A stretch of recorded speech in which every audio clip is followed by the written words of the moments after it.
사도행전의 말씀입니다. 세 군데인데요. 우리 자리에서 일어나서 이 말씀을 받도록 하겠습니다.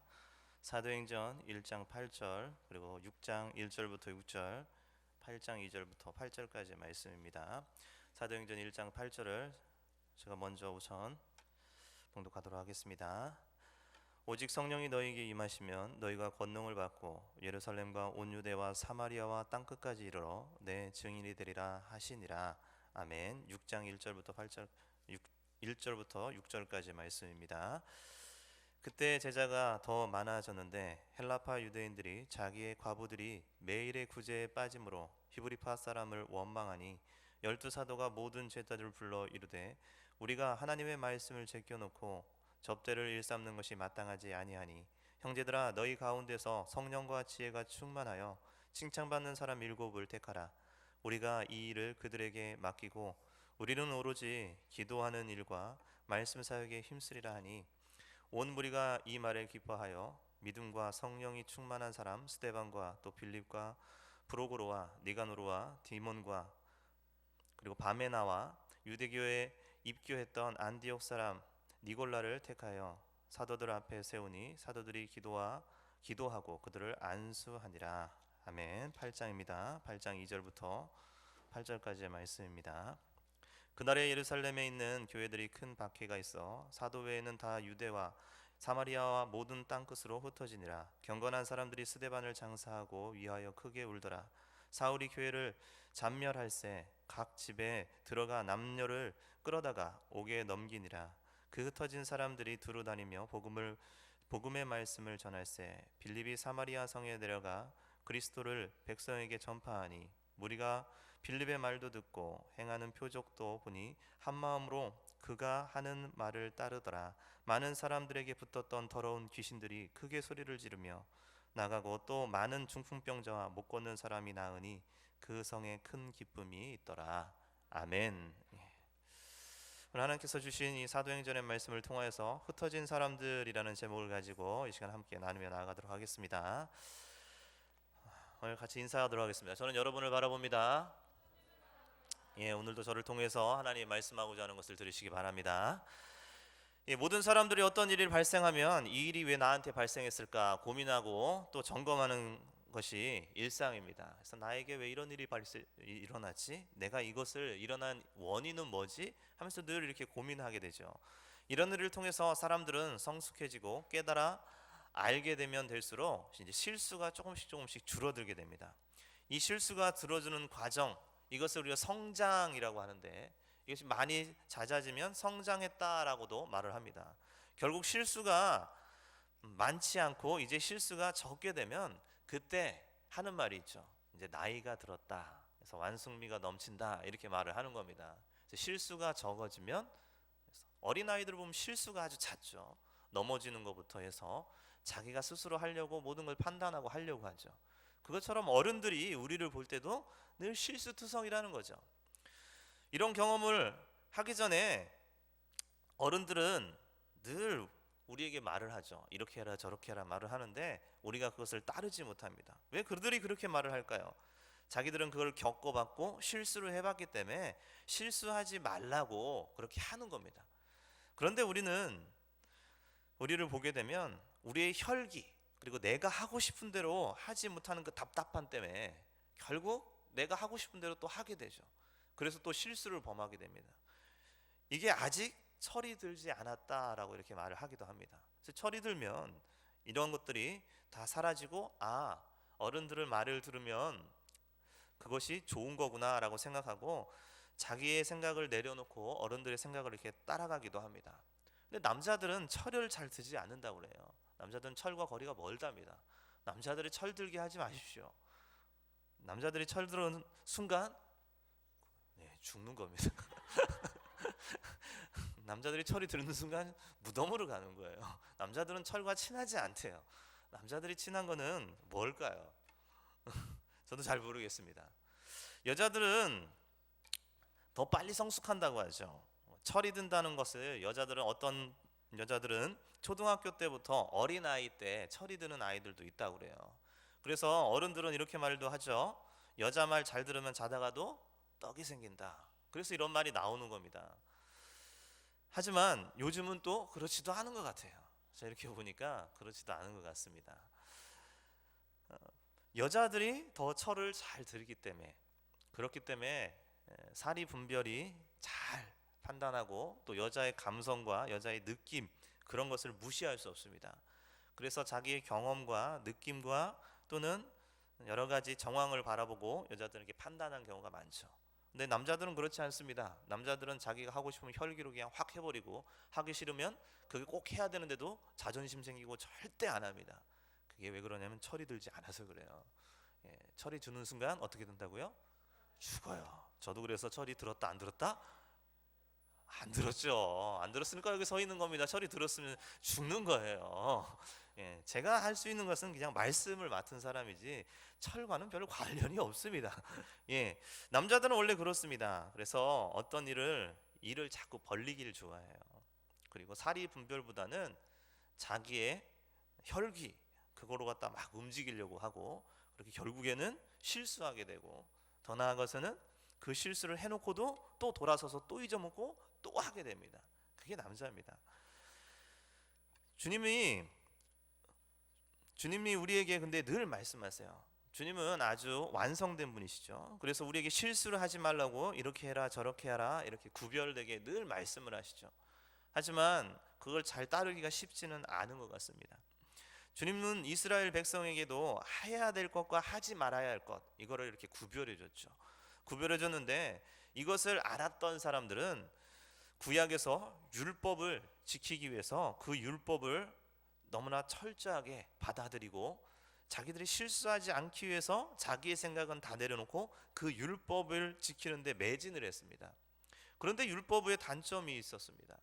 율법은 완전한 것이 아니기 때문에 단점이 있었죠.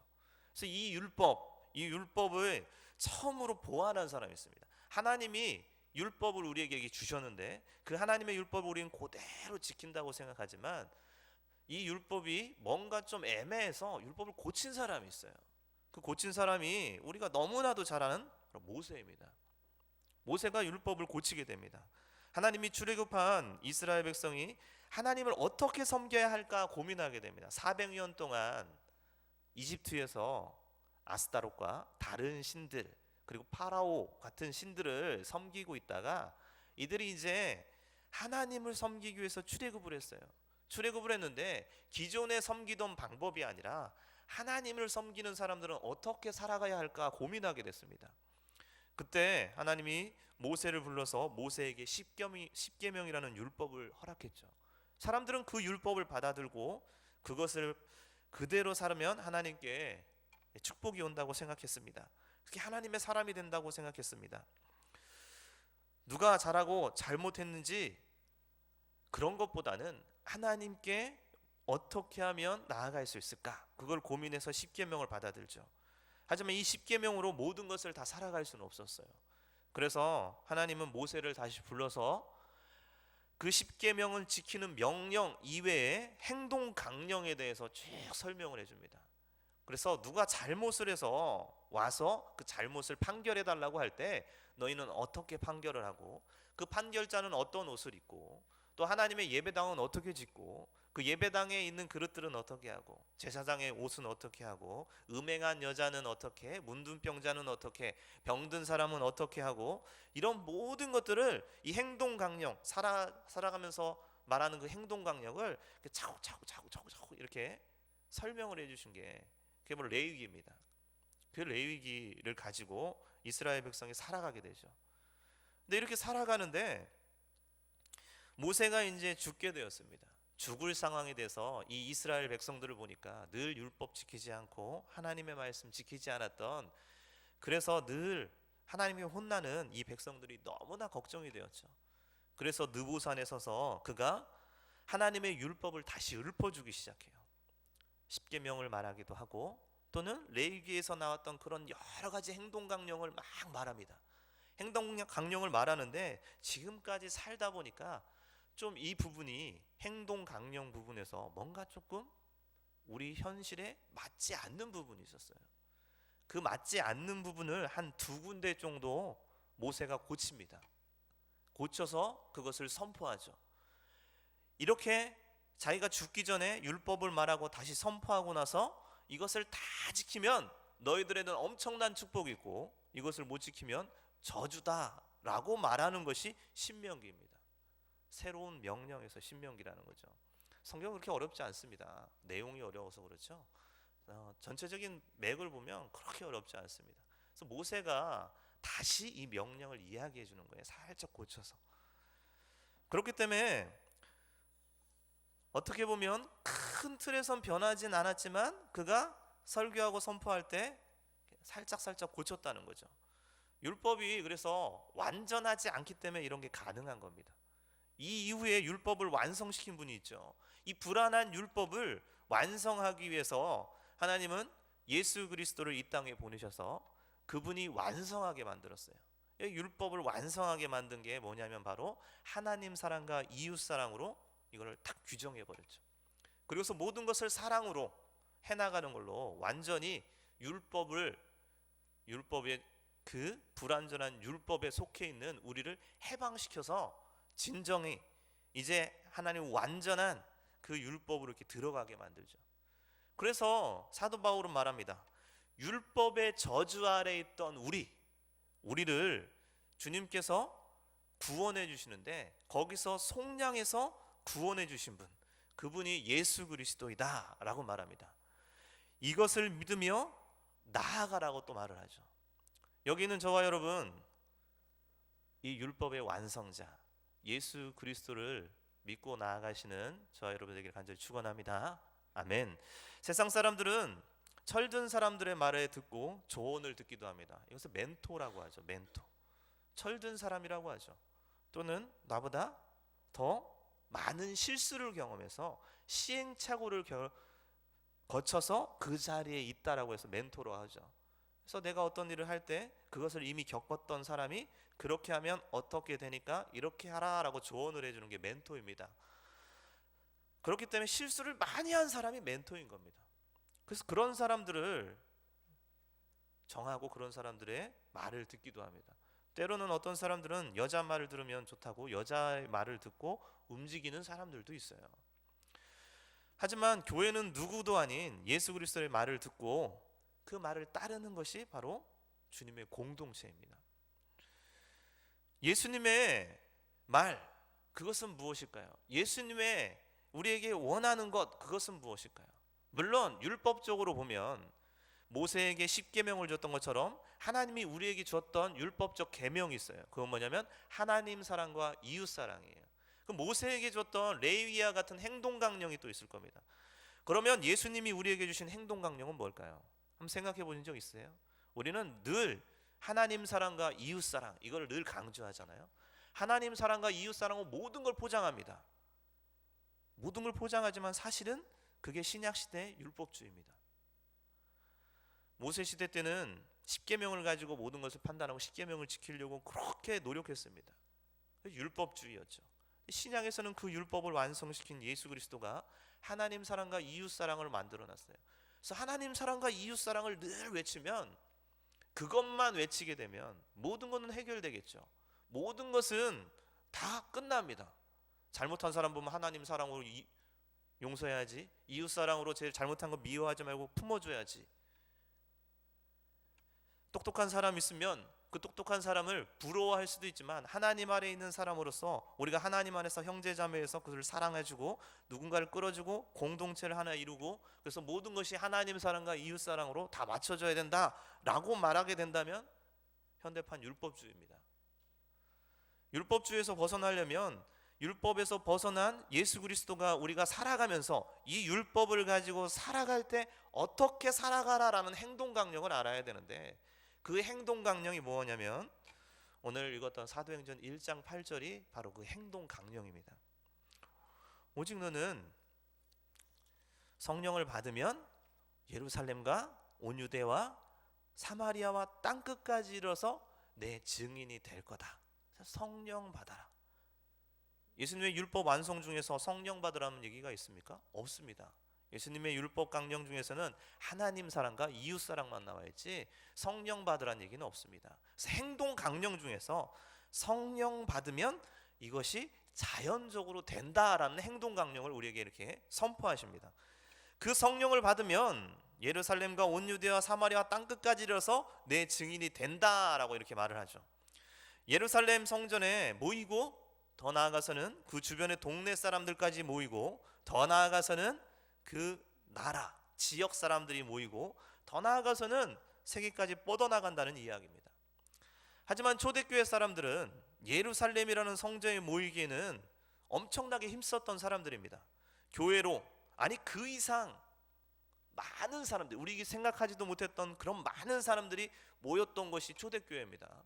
3,000명, 5,000명, 더 나아가서는 아주 왕성하게 모였죠.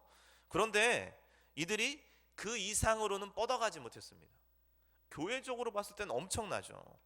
사람들이 너무나 많아져서 이제는 더 이상 어떻게 해야 될지도 모르고, 어떤 문제가 있을 때 그것이 너무 많아서 해결하기가 벅찰 정도로, 사도들이 해결하기 벅찰 정도로 많은 것들이 그들에게 다가왔습니다. 그래서 그것을 해결하기 위해서 그들이 7집사를 세우기 시작하죠. 교회에 많은 일들이 벌어지게 됩니다. 그들은 자기들끼리 모여서 너무나 좋아서 흩어지기를 싫어했어요. 다른 사람들을 받아들이기보다는 유대인들끼리 모여서 자기들끼리 신앙을 누리고 기쁨을 누렸습니다. 사람들은 많아지고 순수 혈통의 유대인들을 우선순위에서 그들을 받아주고 그들의 모든 문제 신앙 상담을 하고 그들과 함께 하려고 했어요. 그런데 전도돼서 왔던 헬라파 유대인들이 불평불만을 가지기 시작했습니다.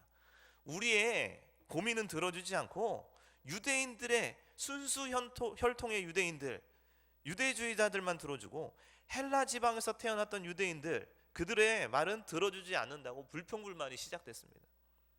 그래서 그들이 7집사를 세우게 되죠. 주님의 말씀이 좋아서 모이기는 했지만 주님의 말씀은 따르지 않은 겁니다. 모였으면 모여서 점점 흩어져야 되는데 모인 걸로 끝났다는 겁니다. 이건 우리도 마찬가지 아니겠습니까? 우리끼리는 좋아도, 우리 셀끼리는 좋아도 누군가 이 모임에 들어오는 건 부담 가지 않으세요? 우리 셀에 누군가 들어오면 그 사람과 다시 사귀기가 힘들고 어렵다고 느끼는 거죠. 그래서 우리가 마음을 서로 터놓고 우리끼리는 잘 뭉치는데 왜 다른 사람이 들어오게 되면 힘들까? 왜 이것을 받아들이지 못할까? 이 초대교회 모습이랑 똑같은 겁니다. 지금 멤버들 말고 다른 멤버나 새가족도 멤버들이 들어오게 되면 부담 가지 않습니까? 만약에 그런 부담감이 있는 셀이라면 예루살렘 교회의 모습과 똑같다는 겁니다. 이런 사람들이 늘어나자 기존의 사람들을 관리하고 새로운 멤버들을 관리하는 관리 시스템을 구축하기 시작해요. 기존에 있던 멤버들을 관리하는 사람들, 그리고 새로 들어온 사람들을 관리하는 사람들, 이렇게 두 가지로 나뉘게 됩니다. 이게 나쁜 거는 아닙니다. 우리 교회도 그렇죠. 우리 청년교회도 그렇습니다. 기존의 멤버들을 관리하는 시스템이 있고 새로운 사람들을 관리하는 시스템으로 새 가족이 이렇게 구축되기 시작했습니다. 그 결과 다가온 것은 무엇입니까? 모든 것이 잘 되고 있고 모든 것이 좋아지고 모든 것이 해결된 것처럼 보여집니다. 지금 순간은 그렇게 보여지죠. 성경을 통해서 이 모든 것을 점검해 볼까요?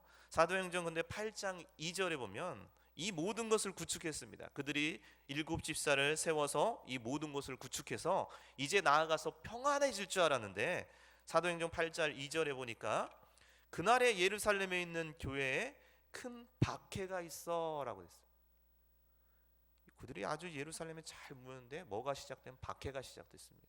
박해가 시작돼서 그 다음 보면 사도 외에, 목회자 외에 다른 사람들은 유대와 사마리아와 모든 땅 끝으로 흩어지니라. 이 말씀이 사도행전 1장 8절과 한번 비교해 볼까요? 사도행전 1장 8절에는 어떻게 되어 있습니까? 예루살렘과 온 유대와 사마리아와 땅 끝까지라고 되어 있습니다. 여기 본문에는 예루살렘이 빠져 있죠. 유대와 사마리아와 땅 끝까지라고 표현이 되어 있습니다. 이미 예루살렘으로는 이루어졌기 때문이죠.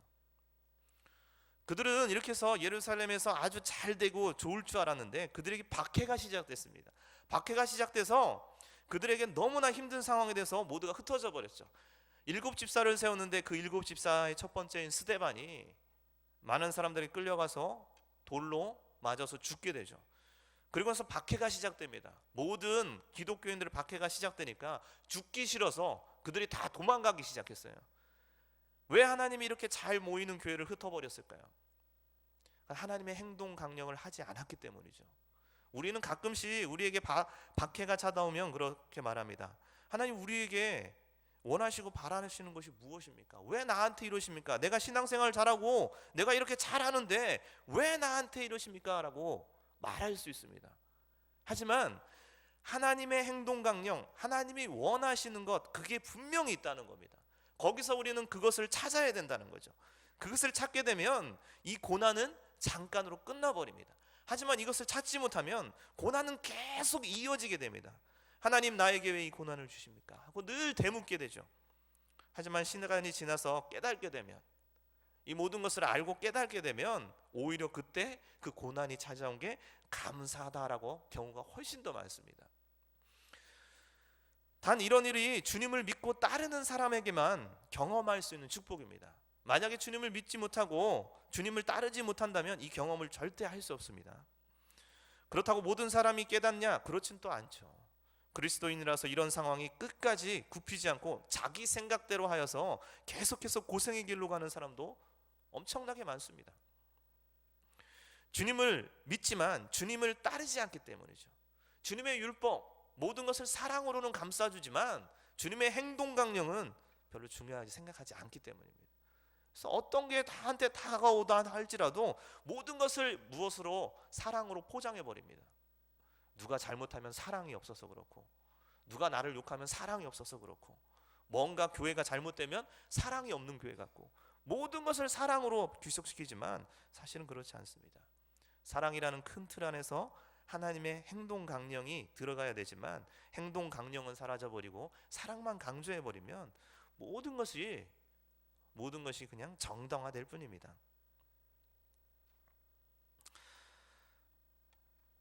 고생의 길을 가는 사람, 그 사람들은 어쩌면 그리스도인면서 고생의 길로 가는 사람, 또 우리 중에 그런 사람이 있다면 하나님께 한번 물어보십시오. 하나님, 지금 나에게 원하는 게 무엇입니까? 하나님이 바라는 행동 강령은 무엇입니까? 주님은 믿지만 주님을 따르지 않고 있을 수도 있습니다. 자신의 생각으로 교회는 이래야지, 교회라면 이렇게 해야지 하는 사람들도 참 많이 있습니다. 하지만 가만히 보십시오. 그 모든 사람들이 말하는 것들을 저도 가만히 들어보면 교회는 이렇게 해야지,